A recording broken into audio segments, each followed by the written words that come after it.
In my opinion, virtual reality is one of the most underappreciated mediums of our time, but there's two very good reasons for that. Number one is that it's been kind of expensive to get into. You need to spend $800 to $1,000 on a headset, and then you need a really expensive computer to run that headset, and that puts it out of reach of a lot of people. Secondly, a lot of people's first experience with VR is a phone strapped to their face in a cheap plastic case, myself included. And being put on a dizzying roller coaster that runs at 30 frames a second is a guaranteed way to make someone never want a display that close to their face ever again. With all that said, the virtual reality market has evolved massively since the enthusiast breakthrough in 2016. Headsets are more affordable than ever, with higher resolutions and faster refresh rates. The computer hardware to run those headsets has become cheaper, although getting your hands on hardware with the current silicon shortage is not looking too good. There's also tons more content for the format, with companies like Tested making dedicated VR videos for the platform. Even with all this growth pushing VR into a relatively mainstream position, it's remained an enthusiast hobby. Until the launch of the Oculus Quest 2. Hey everybody, Adam Savage here for Tested VR Season 2. The Oculus entered my life. She's talking about this, a virtual reality headset. Ryan is wearing the Oculus Quest 2. This is from Facebook, and it's a self-contained VR headset. That means no cables or anything like that. He's running Kelly's...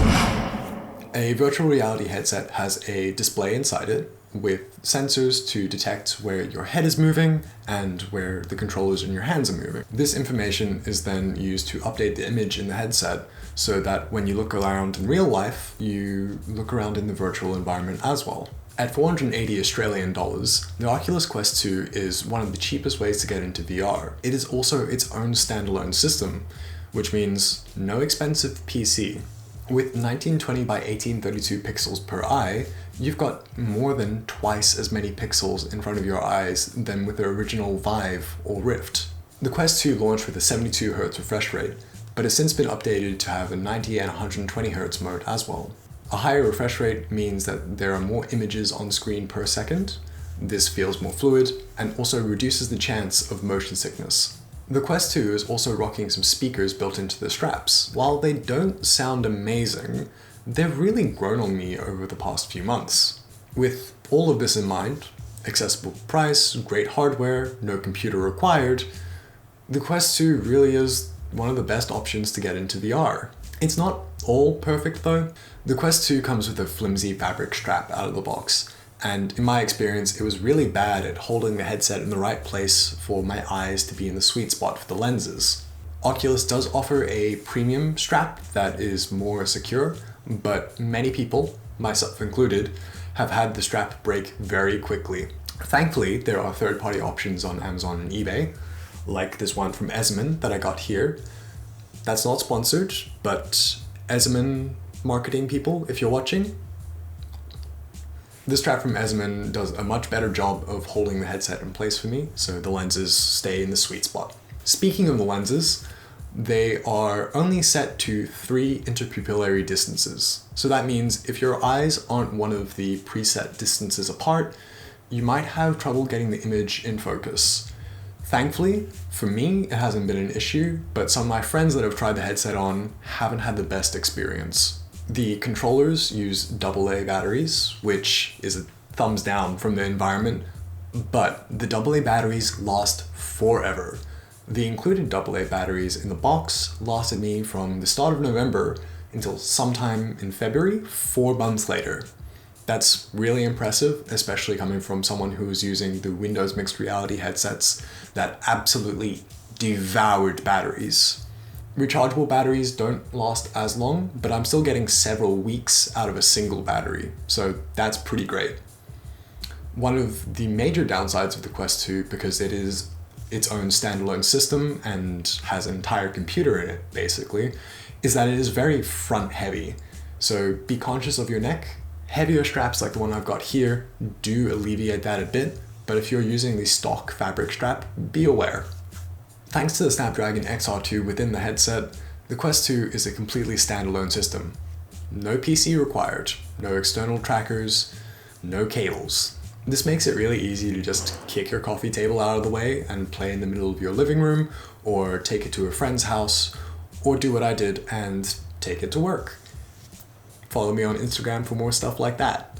Personally, I don't use the headset for its standalone capability all that much, although it was very much appreciated when our power went out one afternoon. My primary use of the headset is tethered to my computer with a software called Virtual Desktop, which allows me to take the virtual reality output from my PC and stream it to the Quest 2 over Wi-Fi. This has some latency issues, but that I'm going to talk about in a separate video in a few weeks about my virtual desktop setup, so subscribe for that. Wireless VR is a tremendous change.